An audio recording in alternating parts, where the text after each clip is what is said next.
Welcome into another episode of Outside Shots. Thank you for joining us this Monday morning, early Monday morning. It has not been as early as EJ has had to wake up the last couple of days. What, 2 out of the last 3 days at 4 a.m.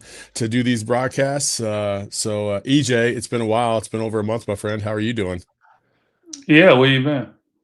I, honestly, it's been a couple months, man. It's been a couple months. I was out in Philadelphia for about a month and a half. It felt like doing just stuff on the business side of things, and so that's where You I've been lead most of the time. you leading a double life? No, man, that's my job. It's funny because people are still associate me with PHNX, which like I understand why because I still do a show here, but I literally have like almost nothing to do with PHNX anymore. Really? I oversee the entire company from an operations standpoint, along with our senior VP, Allie, and so when stuff has to get done in other cities, I go and help out. I don't just sit around here. So. So basically, you're big time. No, no, no, no. You're big time. I'm not How big am I time. big time? You're EJ, man. Everybody knows who you are. Nobody knows who I am. Did And that nobody know where I yeah. was over the last few days? I mean, getting up at 3 and 2 in the morning to go call a game in a closet. You didn't like it? Uh, Would you like being somewhere 20 hours basically away and Yeah. you're calling a game? Yeah. I mean, not ideal. Not ideal for sure. How come you didn't go on the trip? I mean, you need to ask the sons that. Maybe they want to, spend that extra money. I don't know.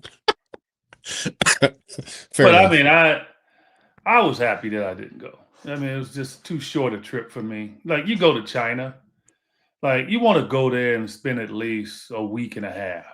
At Mhm. least good 10, 11 days. It's just so much to see. You'll feel so guilty if you leave and all the things that you would want to see, like the Great Wall, the Forbidden City. Like it's such an unbelievable place, man. I would encourage anybody to go. The shopping is ridiculous. When I say ridiculous, ridiculous, and very, you know, consumable. Not very expensive. That's good. And the technology and just how they build things, it's impressive. Yeah. Yeah. I'm It sure it really is. is. So yeah, for me, I didn't want to just go there for 5 days. That would Yeah. have been Yeah. crazy. Yeah. Well, hey, I'll tell you what, man. I think it's been a good trip for the Suns. I think it's been a good start to the preseason, which we'll get into as well. But as always, we just want to make sure that we remind you to hit that subscribe and hit that like button if you've never seen us. That's Eddie Johnson, obviously the color analyst for your Phoenix Suns. I'm Saul Bookman, just his co-pilot trying to guide the ship. That's all I do, and we do this every single Monday, even though we hadn't been doing it for the last month for a variety of different reasons. But we are back and getting Do I ready get paid? Do I get to get paid for that? you, Because it you get wasn't paid. my fault. It wasn't my fault that we were off. EJ, contractually you get paid regardless. So there Do you I? go.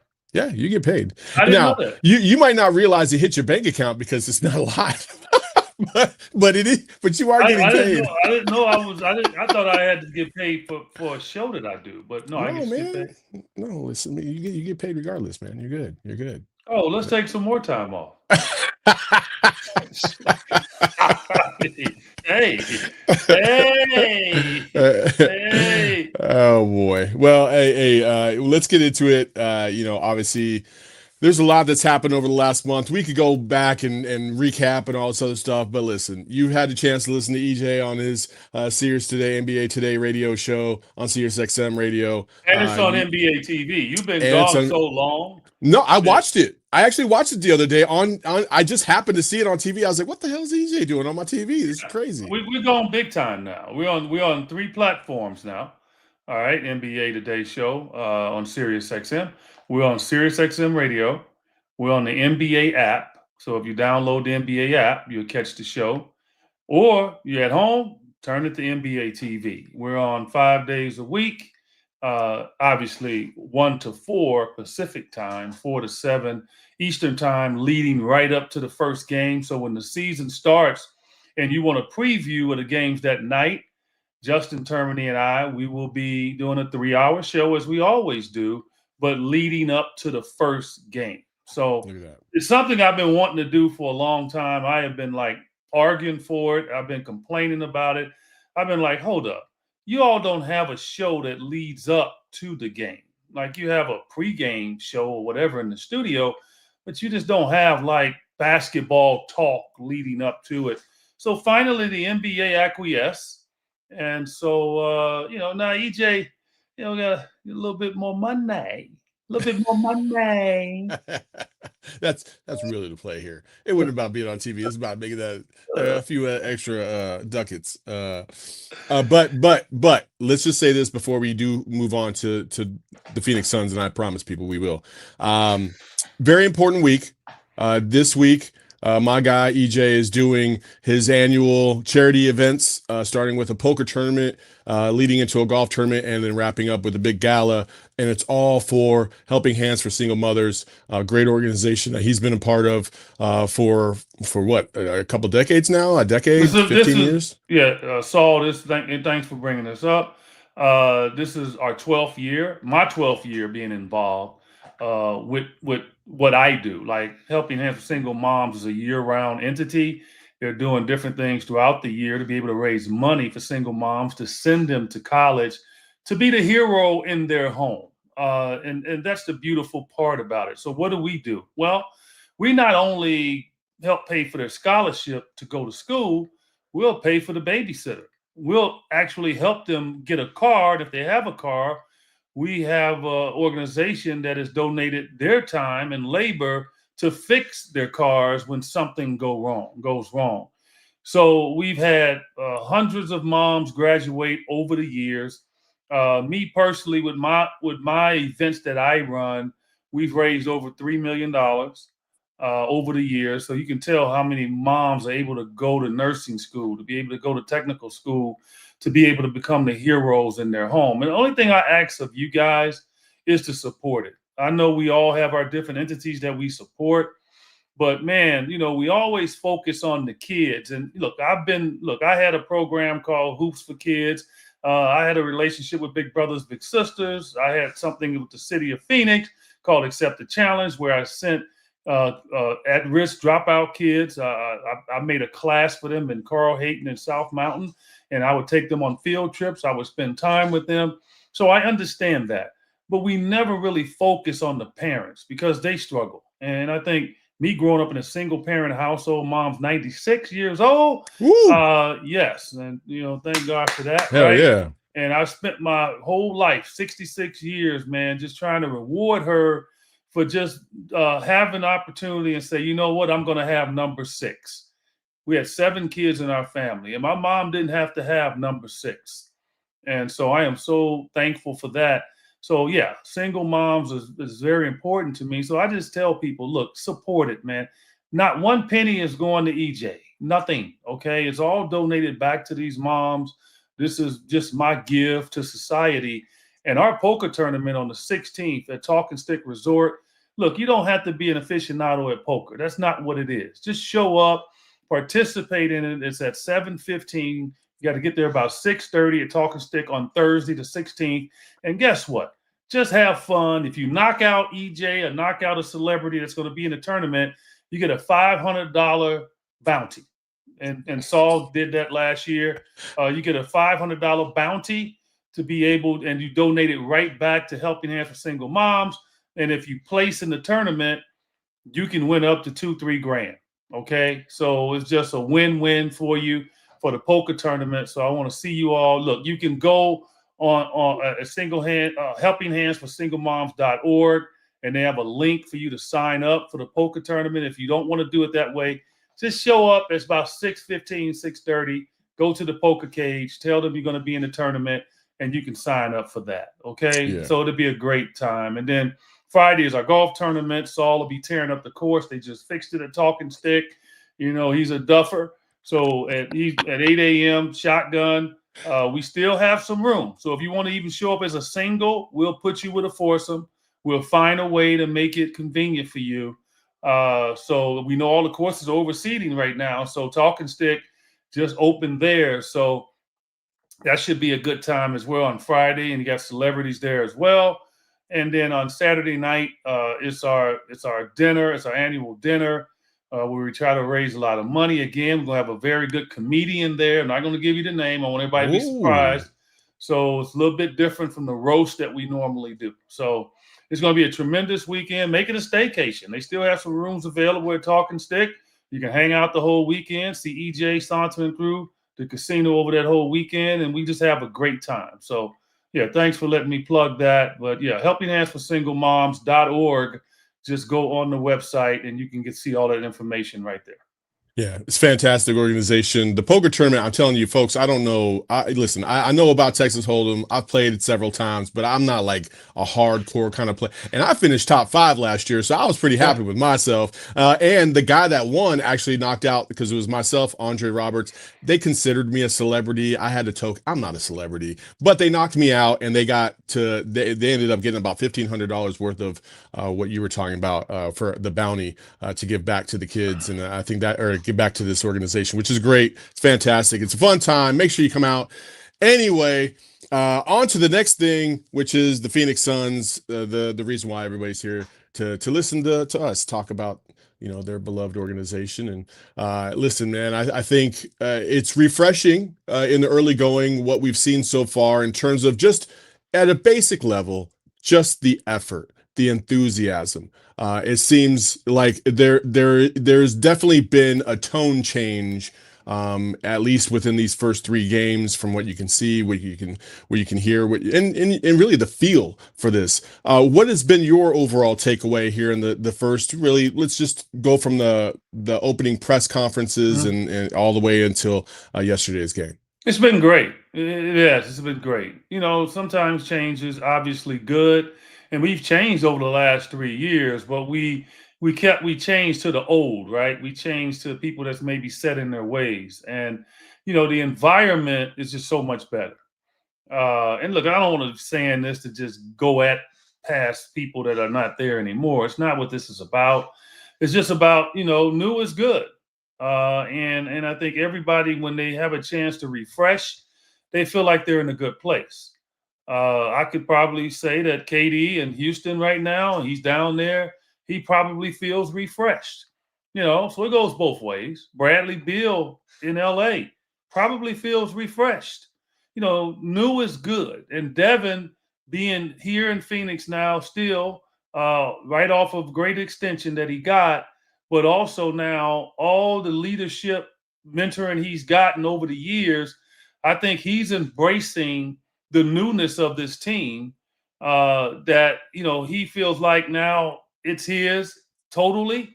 And he seems to be extremely happy. And then you got the youthful players that's here, right? All these young players that are very excited to be here. They're playing with a renewed energy. So it's a lot of great things going on. And then finally, you got to have the leader that makes it all work. And Jordan Ott so far has done a tremendous job. I've talked to him. I'm telling you, he's refreshing.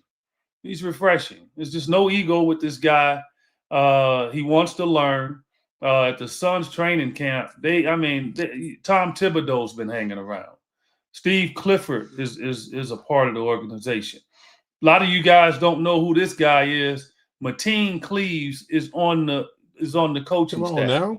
Now, if anybody, right? Come on now. So if anybody can go back and remember Mateen Cleaves when he played at Michigan State, was one of the most energized, fun-loving guys you ever want to be around, right? So it's just so many great things that I think is on the horizon for this team. But I'm more excited just about the young guys and their growth and how they learn and how they grow. Okay, we're probably not going to win a championship this year. Okay, if we do, it's going to be an amazing thing, right? Oklahoma City just won a title last year. They were the youngest team in the history of the game to do it. So it's not like it's unheard of. But I'm not going to put that kind of pressure on them, But I do think we're going to be very competitive. I do think that we'll make a run for definitely to play in and maybe peak in at 6, depending on if teams have injuries or if they struggle. I don't think this team is going to be a bottom feeder. I don't think that teams are going to come into Phoenix and think they're just going to walk over this team. It's not going to happen because they play with energy. I think they're playing connected. They're playing a different brand of basketball. They're up tempo. And so I'm excited just to see how this works out. And then, I'll be teaching this year. So when you listen to games, I'll be not going to be as hardcore. My expectations aren't going to be sky high. But, I'll just be laying things out in regards to the teaching aspect of the game and just trying to educate our viewers on what's really going on in the growth of this basketball team. Yeah, no, listen, I think that aspect right there, I think is very important because I think one of the things that we need to do a little bit of a better job of overall is the education part. And I think with your expertise and your knowledge and the background of it, that's going to lend itself, to a show when you're watching the Suns. You're going to learn some things. It's going to be really interesting because there's going to be things this year that we haven't had to deal with quite as much before. For instance, you have a lot of rookies on this team, a lot of rookies that may or may not get a lot of run at all. But when they see those opportunities and you realize why they're only playing 5, 10, 15 minutes a game, and there's an opportunity to kind of educate the public as to why certain things are happening the way that they're happening, I think that's a valuable tool. So when you look at somebody like Kaman Malawach and you're wondering why is he not playing more, or you think, oh, he's a bust because he's only playing like 10 minutes a game, which is going to happen from the fan base, occasionally. But the ones that understand that this is a developmental process. This guy's not going to be NBA All-Star caliber on day one. It's going to be a process, but the tools and really his DNA will lend itself to growth in an exponential way. And I think by the time you get to the end of the season, you're going to see a significantly different player than you will see at the beginning of the season. And so I want to start with Dillon Brooks though. Dillon Brooks, obviously he's definitely one of those guys that if he's on your team, you love him. If he's not on your team, you absolutely hate him. And I think Dillon the Villain is here and he's in Phoenix. And he, to me, has probably had the most impact so far just because of it's really an accountability factor. I think when you see somebody like Dillon Brooks get after it the way he does on a day-to-day basis, it almost holds you more accountable for your actions because you have somebody on the team that is going to dictate effort and really demand it at every turn. And I think that's been one of the most refreshing parts about this and probably the most overlooked part, to be frank, because everybody looks at, the egregious stuff that Dillon Brooks has done in his past, but they don't realize on a day-to-day basis what he really brings to the table. And I think that's something that Suns fans have really enjoyed this first, iteration of it. Yeah, well, what has he done egregious? I mean, think about that. That's what I remind people. It's just the theatrics, the flopping and Right. the stupid stuff. But again, basketball is a sport, but like I always tell people, it's not that much that separates players from each other. It's truly not. But what could separate them, right? Personality. Example, Kawhi Leonard is a tremendous player, right? LeBron is a tremendous player. KD is a tremendous player. Now, let me just take those three. LeBron, passive aggressive a little bit, right? Has his way on the court. He plays the mental game with you, right? He tries to make you think, right? He plays to things to get a reaction out of you, right? KD, very responsive. If he doesn't like something, he'll do it on social network and he'll go at you. On the court, he's quiet as a mouse. He just goes about his business of just doing him and playing ball, right? And then Dillon Brooks is not as talented as those two, right? But he has to what? He's got to find his piece of land. So, I mean, history tells you might not be the most aggressive civilization, but it's been small civilizations that's kicked butt between that little mass of land.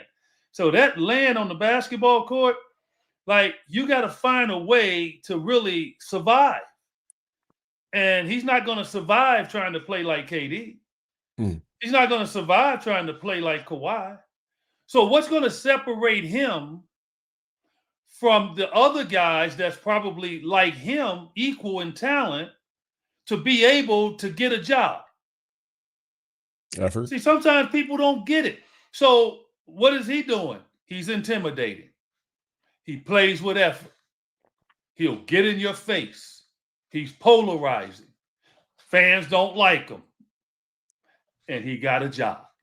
That's how it works. And if you're going to be like, I remember when I first, like I said, when I first got in the league, and I always tell the story when I was very quiet, right? And people can't believe that I was, but I was. I was an extremely quiet kid. I didn't talk much. And when I met my wife, trust me, I didn't talk much. It used to drive her nuts. I go 2 days and she wouldn't hear nothing come out of my mouth, especially if I was mad. And that wasn't the right way to be. Mm. And she taught me how to talk, how to express myself. And look at me now. Got a national radio show. Yeah, I won't got shut a up. podcast with this ugly dude. I'm an announcer for the Phoenix Suns. And I didn't talk. So if I'd have stayed quiet, I would have left my career and you wouldn't have known what the heck I was doing or who I was. So don't be hating on Dillon Brooks if you don't be hesitant on him if you're a Suns fan. And now we got your criticisms too. The dude can play, and he's a bodyguard for Devin. Devin needs protection, okay? And he can score the ball. I think you're seeing that in this preseason. He's a huge pickup for this team, especially with young players. So enjoy it. Enjoy the journey of Dillon Brooks. It'll be fun. It'll be fun. Listen, I think this mixture of youth and veterans, I think is the good balance that we were looking for over the course of the last couple of years. And now you offset that with the loss of superstardom, obviously, and especially when you're talking about Kevin Durant. But and I'm not saying that the Suns are going to be better off without Kevin Durant, because that's an egregious statement. But I will say they might be in a better position overall to be able to take advantage of what they were missing last year. And I think when Dillon Brooks brings that kind of energy, and I think when you have younger players, you inherently need that kind of energy around you all the time, because then you can kind of get complacent yourself. Because I think younger players, when they watch KD and how effortless it is and how smooth he is, I think that can fool them into thinking that, like, that's the way that they can operate. No, there's only one KD. Like, you can't operate the same kind of way. You can't have that same kind of demeanor. Like, you have to come with all the effort when you're talking about getting on the court in the NBA. So I'd like to see that. I like Dillon Brooks's influence. Overall, I think these 2 games in China were interesting. Slow start, fast start. They come on at the end. They kind of fall apart at the end. Both games, they come away winning one, losing one. But I thought there was a lot of good takeaways. I thought that there was overall. I think Devin, in the first game kind of had a slow start, kind of methodical about his approach. And then in game number 2, he was like, no, I'm going to come out and I'm going to be a little bit more assertive, and got 11 points in the first quarter. I thought he was a lot more aggressive in that game. And I've liked what I've seen so far from the Phoenix Suns. When you look at the rookies, let's go to Kaman Malawach, obviously in Fleming, and you look at what they're bringing to the table. What have you seen that you've liked? Do you believe Rasheer Fleming probably has the best chance to play the most out of those rookies? Yeah, I mean, because we don't consider Hayes Davis obviously a rookie. No. So I still think it's a race. Like, that's the way I feel like we should all view this, is that you got to earn your turf. So that's what I love about a young team, and especially a team that's got a multitude of players that play the same position. So we can look at it and say, okay, right now, Grayson has an advantage, but that doesn't mean it's ironclad. I mean, if his shot's not going, if he's not playing, then guess what? Royce O'Neal will be in there. So it's like it's competition. Fleming will be in there. Hayes Davis will be in there. So that's the way I want to view it. It's like it's two competitions going on. And I've been on teams like this. Early in my career, my second year, my first year, we had a veteran team in Kansas City, but my second and third year it got younger. But we had a competition at positions. And so I was always looking over my shoulder. Now, a lot of people don't think that's a good thing. Sometimes it's not, because you don't want to be concentrated on what the coach is getting ready to do. You want to concentrate on the game. But you also understand that it's a guy sitting over there that might be your buddy, he might be your teammate, but he hopes you get 2 fouls so you can come out. Mm-hmm. He's not hoping you get hurt, but if you get hurt, he's happy and he's off the bench because he wants to play. Because we all want to play. Minutes is our drug. Like, the only thing I was hooked on in my life is minutes. That's it. Minutes. I wanted my minutes because I knew if I got minutes, I would have production. And so these guys are going to be fighting for minutes. That's what they're going to be fighting for. And that means they're going to be concentrated at all times because they know if they mess up, they could come out. They're not going to be Devin. Devin messes up, he stays in. Jalen Green messes up, he stays in. Mm-hmm. Mark Williams, healthy, he's out there, stays in. See, those 3 guys, probably for the most part, will stay in. Everybody else is on that borrowed time. If you're not playing well, I got to go with that guy to see if he can get it done. If Devin's not playing well, he's not going to go to somebody else. He's going to still stay with Devin, win or lose. That's what you do with your stars. So that's how I view it. This is a learning moment for all these guys, and it's going to be fun watching it. So I think all of those guys, Saul, to answer your question, is going to have a chance to play. It's just up to them if they can get the job done. Yeah. Well, you brought up Devin Booker a little bit ago in regards to, what he might have learned over the course of the last, half a decade. But we'll get to that after these messages. Well, folks, you see what I'm wearing. This is a brand new Branded Bills PHNX hat. How beautiful is this? I just got in the mail yesterday. You know what I mean? Like, it is just beautiful. EJ, I got a Bears one for you here at the crib. So when I see you this weekend, I will give you that. So, but listen, Branded Bills is going to hook you up. If you have the means to be able to go out there and grab some of the best apparel, you should absolutely do that. You can find this on our website, but you could also go to brandedbills.com and use promo code BBPHNX to save yourself a little bit of cash, 15% off on your first order. Branded Bills is the best place to get your caps and apparel. And listen, if you're a company, your business, and you're looking to get some merch, Branded Bills is a great place to stop because they will help you design and provide templates for you to be able to choose from, to be able to obviously put your attire together and share it with your community. So brandedbills.com, use promo code BBPHNX to get your hat today. There's only like 10 of these left, so get yours now. And then Circle K is the best, obviously, convenience store here in the great state of Arizona, and you should obviously take advantage of all the sales and the deals that they have. If you become an Inner Circle member, you get to save yourself 25% or 25 cents off per gallon your first 5 fill-ups, and then you can tier up. You start off at 3 cents and then 5 cents off after you've used that phone number of yours to get the discounts. And then they always have fuel days, and then they have special drops and different offers for food, snacks, beverages, you name it. There's all types of deals. They'll text you when there's a fuel day or text you when there's a big giveaway or something like that. It's just been fantastic. I've enjoyed my time with Circle K over the course of the last 5 years. It's been fantastic. I have the Inner Circle app. I use it every single time I fill up, and it is just great. So take advantage. Download the Inner Circle app today. Go to circlek.com/inner circle for more details.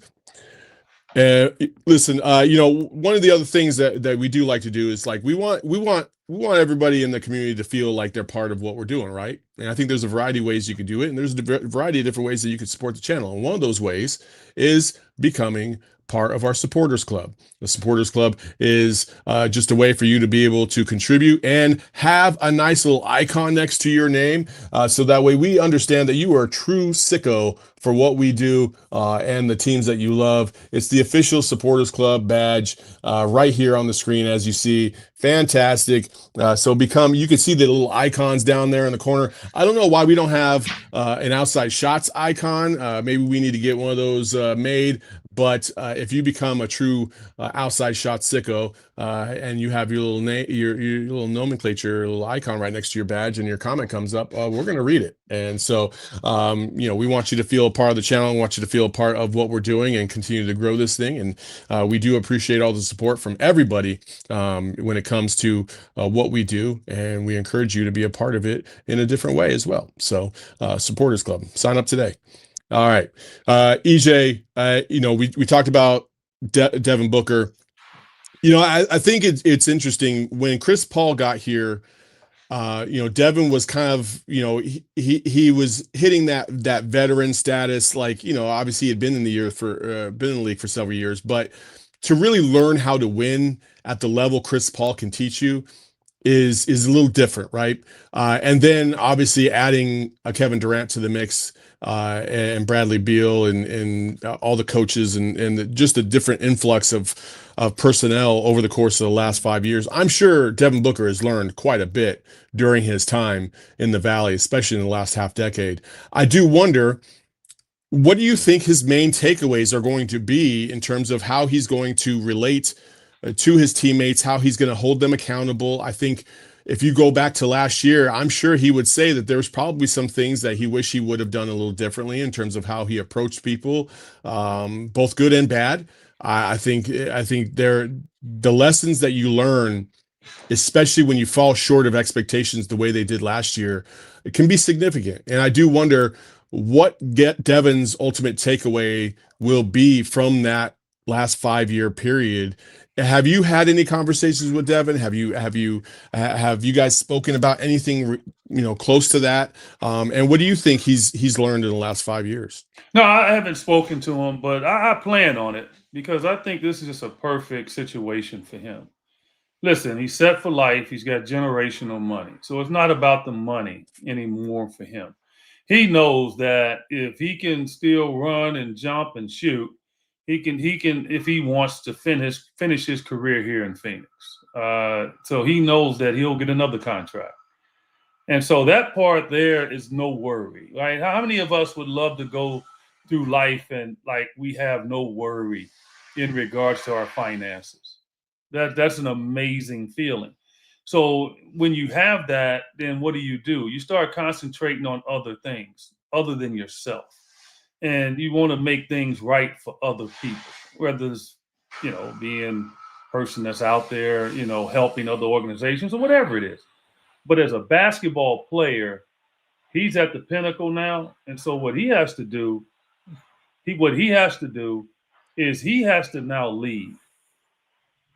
And I like one thing that he has done. I don't know if he did it for his teammates to bring everybody together from a social situation, or I'm sure he did it for himself too, because he's got about 50 cars that he's got to house. But that man cave that he has, and I don't know if anybody's seen it, but you Oh can yeah. just go on YouTube and you can just see it. That is a social gathering for his teammates. Now, Aaron Gordon did that up in Denver. So Aaron Gordon actually has one too. And if you're going to go see that one, it's crazy. So you know what the fad is, right? So a lot of these players are going to start to do that. They don't want anybody in their house, so they're going to have a little play area somewhere away from their house. You got money, you can do that kind of stuff. So EJ can't do that unless I go in my garage and do something, So, but Devin has a warehouse, and it's just like Disneyland in there.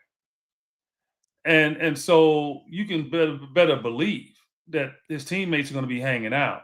That gives Devin an opportunity to get to know his teammates a lot better. Now, Dillon Brooks yesterday in the press conference after the second game, even made note, and he said he looked at Devin as like a big brother, which is wild because they're around the same age. Mm-hmm. But he meant a big brother in knowledge, not a big brother in age. Some people are much more mature than others. So it doesn't have to be you have to be older than somebody to be a big brother. No, just a little bit more well informed or at a different level of leadership or as ability that you can learn from them. Devin has to do that with all these guys. He has to touch every one of them. I learned to do that over the course of my career, and it helped me a lot. Trust me, I talk so much junk out there. I was never in fear of somebody jumping me. Never.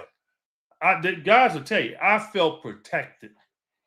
Whether I was in Phoenix, I had Big Daddy Mark West, Andrew Lane, Tom Chambers. Wasn't nobody messing with me. All right. When I went to Seattle, I had Michael Cage. I had Sam Perkins. I had Sean Kemp. Wasn't nobody, Gary Payton, Gary throw down. Wasn't nobody bothering me. I went to Charlotte. I had Alonzo Mourning. I had Larry Johnson. I had Mike Jaminski on that team. I had Frank Bukowski on that team. Nobody bothered me. I was able to go do my business and talk smack and didn't have to worry. When I went to Houston, I had Charles. I had Dream. I had Kevin Willis. I've had bodyguards my whole life, but the only reason they wanted to protect me is because I got to know them. I spent time with them. I became good friends with them, and I made them love me. Devin's got to make his teammates love him. And if they do, they'll roll with everything he says. That's what leadership is. And if he embodies that part of it, and I think he is, then he's going to have a lot of fun this year. And you can just see the smile on his face right now. I think he's having a great time. Yeah, I think so too. And that's, obviously that's from the outside looking in. But from what I can see, it does feel like a little bit of a rejuvenated Devin Booker. And I don't think that's because, I don't think that's because the expectations are lower. I think that's just because there's not as much. Listen, this is again. I'm not going to go into this whole thing about this is a KD issue or a Bradley Beal issue, but there was a lot of drama last year, and a lot of it had to deal with a lot of the expectations and the lack there of achieving the lack of achieving those.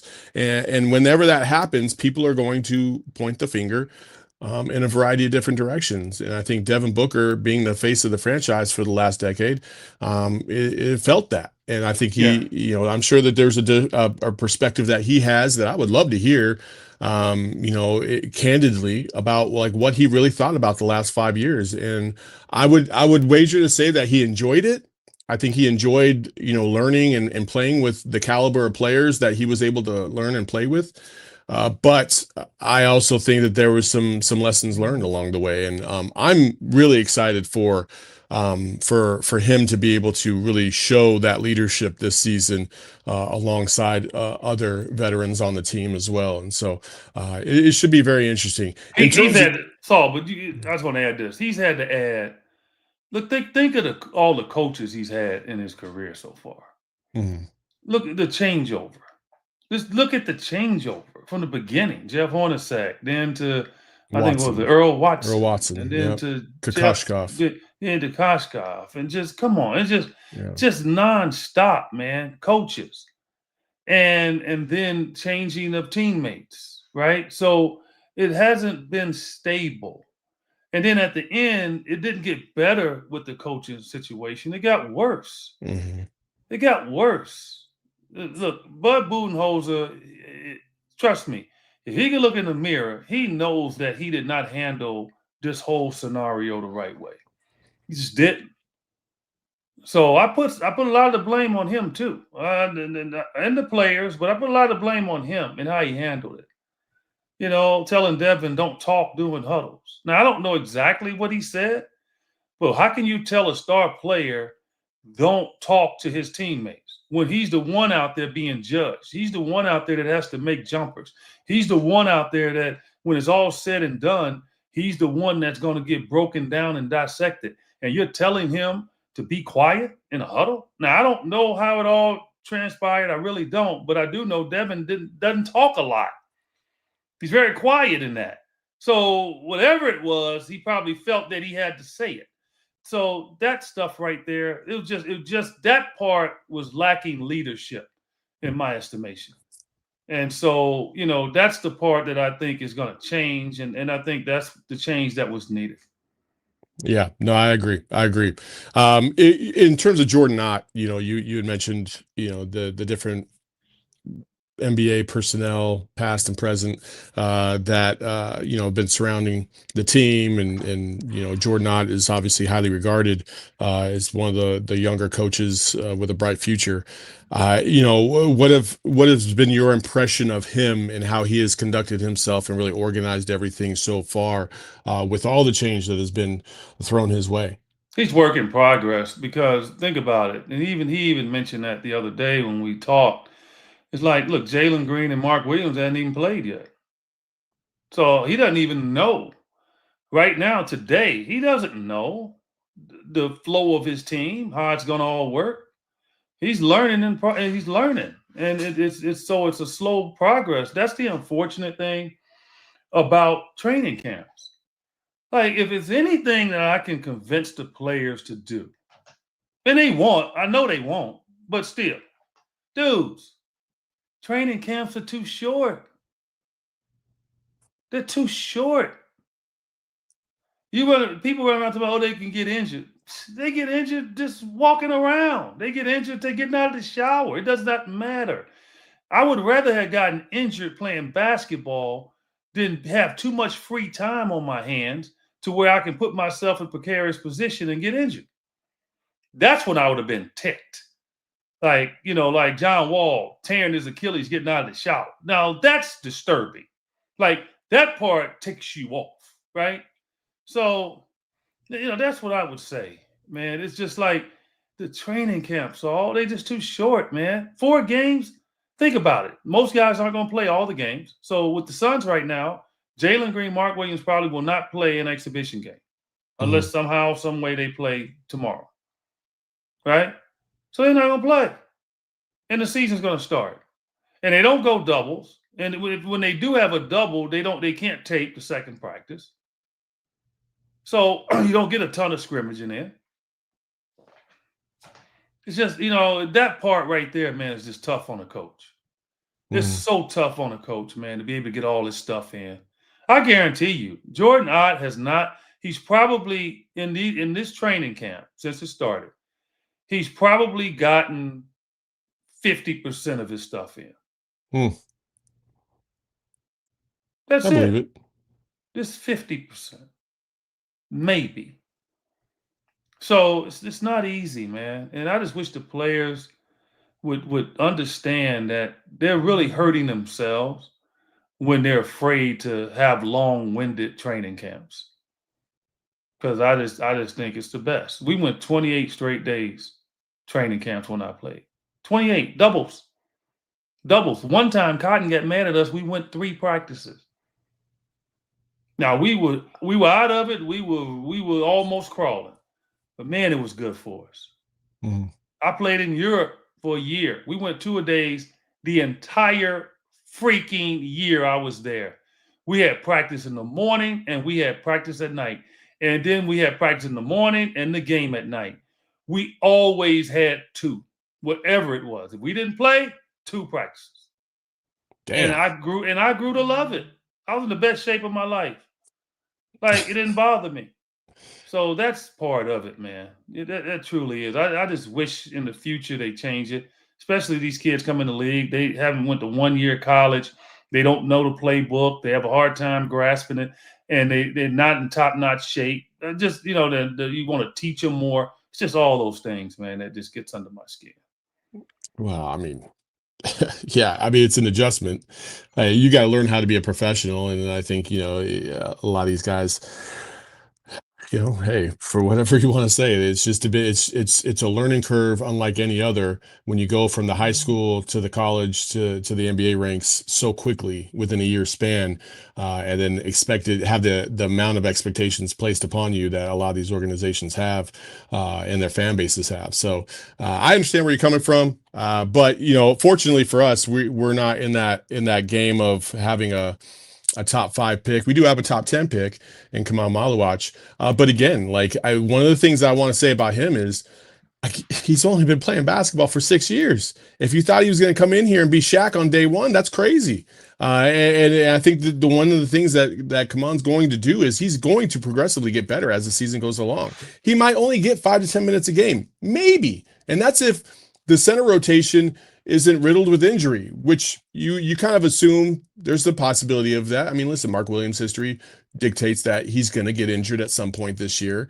Nick Richards has been largely available, but he can be inconsistent at times. So, like, what are you really going to get out of this group? And is Oso Ighodaro going to be a liability on offense to the point where teams are going to scheme and just allow him to try and shoot? Right. I mean, like that's going to happen at some point. So Kaman's going to see minutes, I think, at some point, and I think if he plays this right and he develops the right way, he can go from 5 to 10 to 10 to 15 before you know it. But that development is going to have to be there, and I think offensively, especially on like that short roll, the dunker spot. I think he's been adequate. He's been adequate. Like you can see the talent is there. I think defensively he's going to have to learn a little bit more. He's going to have to get a little more adjusted to the game and understand like angles and the athleticism, really, the professionalism of these players, that they're not just going to do stupid things to allow you to block their shot. And so you've got to reposition yourself, and your fundamentals have got to be solid. And I think that's what he's continuing to work on, especially with his footwork. Mhm. So that's what I like. I Yeah, want to so see that. I'm gonna push back on you a little bit Okay. with this terminology, because I think I hear that a lot with people that say, "Well, he's only been playing basketball for like a short amount of time." I didn't start playing organized ball until I was 14. It's a lot of players, Saul.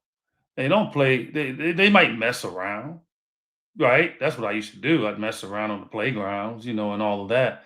But to be taught the game, I didn't start getting taught the game until I was 14. I played other sports.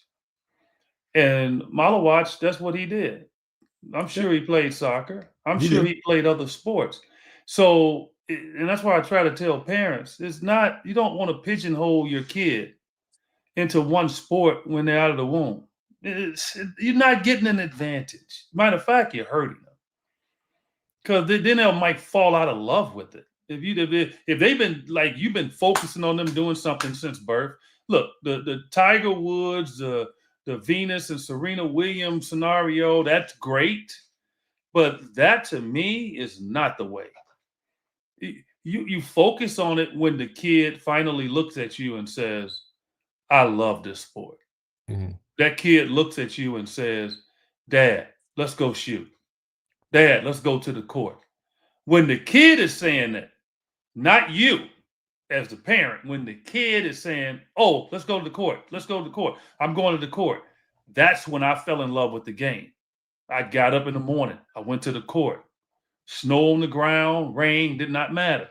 That's when my brothers realized I love the sport. And so what did they tell me? Stop playing street hockey. Stop playing football on concrete. Like, now give up that stuff and concentrate on ball. Give up baseball. Even though baseball was my first love, I still love the game. People follow me on Twitter, they know it. Like, I love baseball. That's what I was, third baseman, and I pitched. And I had to give that up when I fell in love with it. So Malawach right now, yeah, okay. The one thing that's holding him back, Saul, is he's just a big kid. Mhm. And he's spastic right now because he's still growing. So that's what's making him look like he can't play at times, because he can't. His body, he hasn't caught up to his body, and that's why a lot of big guys struggle early in their career, because they're kind of spastic. Like Anthony Davis, right? Think about it. Anthony Davis was what? I mean, he plays spastic now.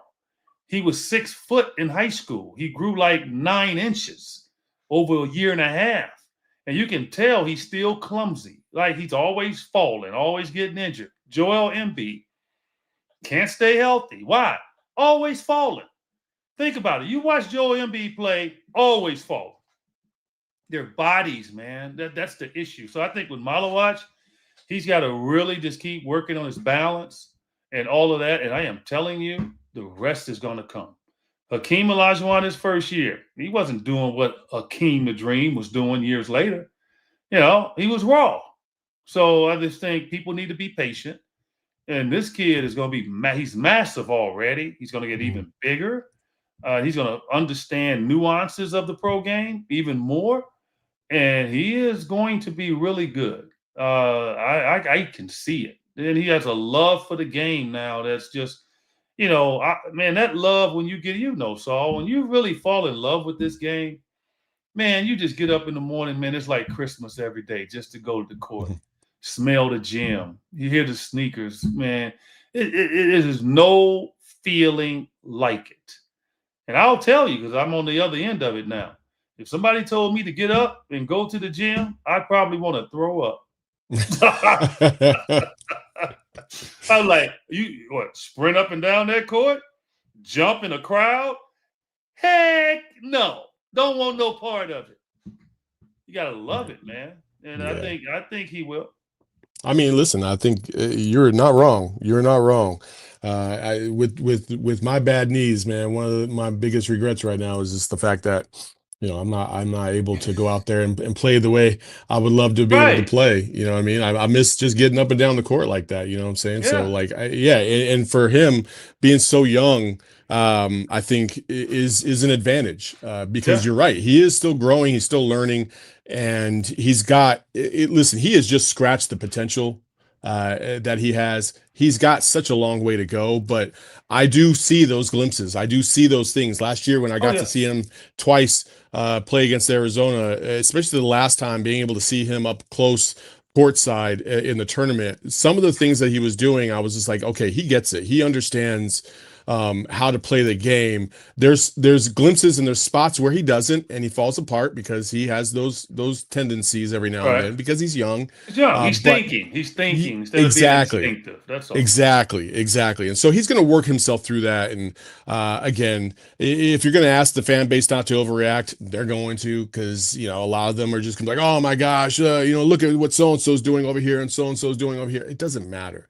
What matters is what is he doing here to improve on a day-to-day basis. And I can Right. assure you, he's exhausting every opportunity to do The that. only So thing fans should complain about this year, and I'm telling all these fans this, the only thing you should complain about this year, and obviously you learned a lesson a number of years ago when, you know, Mikal Bridges was young and people were ripping him like no other.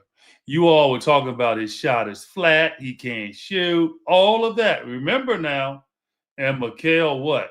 Worked on his shot and actually improved his shot within the season. Okay. And so that's what I'm saying. Amari Stoudemire, when he first came here, flat shot. All they said was he's athletic, he can run and jump. And all of a sudden, Amari became one of the best pick and pop jump shooters around the free throw line in the history of the game. So be energized by the learning process that's getting ready to happen. And just the only thing you should get on this team about this year, the only thing is well, a couple of things. One is effort. All right. No matter how bad you can be, how young you are, you should have extreme effort. Right. And then two, growth. So if they're not growing as the year goes along and getting better and not making the same mistakes, then yes. Right. But other than that, just enjoy it and like enjoy the growth of this team and hope that, you know, look, the front office can continue adding players over the next year or so and get a free agent here, there. And all of a sudden now we're right back to where we were in 21. Devin will be an older citizen then. He'd be about 33. But you know what? 33 is not old. So that's just the beautiful part about this, and hopefully everybody will stay patient. It's not old if as long as he's swimming the same waters of Lake Minnetonka that LeBron's swimming in. I think he'll be all right. But Well, we'll see. LeBron's got a bum sciatica. You know why that is, though. You know exactly. As soon as you saw that, you got it. I hope you tell me exactly why he got that. Okay, what? He been playing all that golf, baby. That golf, man. I'll tell you what, man. When I started playing golf and I was playing a lot, like all of a sudden, my left side, I was like, "Ooh, man." Yeah, he's using. You know what, Saul? You know what? I didn't think of that, Saul. And you're right, but I also think as you get older, because LeBron is, LeBron knows everybody looks at his body, right? He shoots with his shirt off. And I'm not going to be a hypocrite. I'm going to tell you right now, I always had my shirt off. Trust me. I had a six-pack that they could just put on the front of a magazine. I mean, I'm not kidding you. I'm not bragging. I mean, I'm not embellishing. That sucker was airtight. I mean, it was like boom, boom, boom, boom. Charles Barkley used to give me a hard time because I would actually walk around the locker room. I always had my shirt off because I was proud of my body. I had like a 32-inch waist. Like, I mean, it was Kevin Willis extraordinaire. Okay, if you ever seen Kevin Willis, you know what I'm talking about. So I always had my shirt off. I'm telling you, I go on the beach, go on vacation with the wife. I got my shirt off. If she let me come to dinner with my shirt off, I would have came with my shirt off. It did not matter. I believe it. I don't know. I believe it. I do believe that. So that's LeBron, right? So he's proud of it. And I think one of his biggest issues right now, and I had to learn to do this, is he can't lift weights like he used to. See, so you can't keep doing the same thing. And I know he's got great trainers and everything, but as you get older, you have to kind of like, how we do now. We go for reps instead of for weight, right? Mm-hmm. And he's got to start to do that. He doesn't get that because not many people play till they're in their 40s and produce on the court like he has. So this is newfound territory for anybody. Name me somebody that played at this dude's level on the basketball court in the history of this game. Now, Kareem went long, but Kareem was at the paint shooting a hook shot. Kareem wasn't running, jumping, running the team's offense, getting picked up 94 feet. Mm-hmm. He chasing down, blocking people. Kareem wasn't doing that. Yeah. Like Dr. J wasn't doing that. Michael Jordan wasn't doing that. The only other one that I can think of, and it's not basketball, it would be football, and that's Tom Brady being able to play quarterback into his 40s. Run. He couldn't run, no, but you still get hit, right? Like, so you have to learn how to absorb all that stuff. But what I'm saying to you is, you're right. But they could let Tom Brady, he could have 30 yards of green grass in front of him, and by the time he got 5 yards up, somebody tackled him. Yeah. He not Lamar Jackson, right? So he had no speed, and whatever little speed he had when he was younger left him. Correct? Yeah. So he had a great arm, right? His arm was still great, and his mind was still great, obviously. So yeah, so that's why he's trying to figure out his body and what he can and can't do. And you start pushing yourself again like you do, you can create something. But you're right on the golf. You're right. That's a part of it. He's using muscles that he's probably haven't used before. As soon as I saw that, I was just like, oh, I know what that is. You're right. Yeah, I got to bring that up today. You're right. You are exactly right. So, listen, folks, we appreciate you all for joining us on another episode of Outside Shots. We'll be back again next Monday morning. Hopefully, we'll get EJ into the brand new studio. He was a little home lagged, is what we'll call it. We won't say jet lag because you didn't travel, but this the studio right here. This is the studio here. No, the new studio is no. I'm flattered that you think my house is the studio, but no, this is my home setup.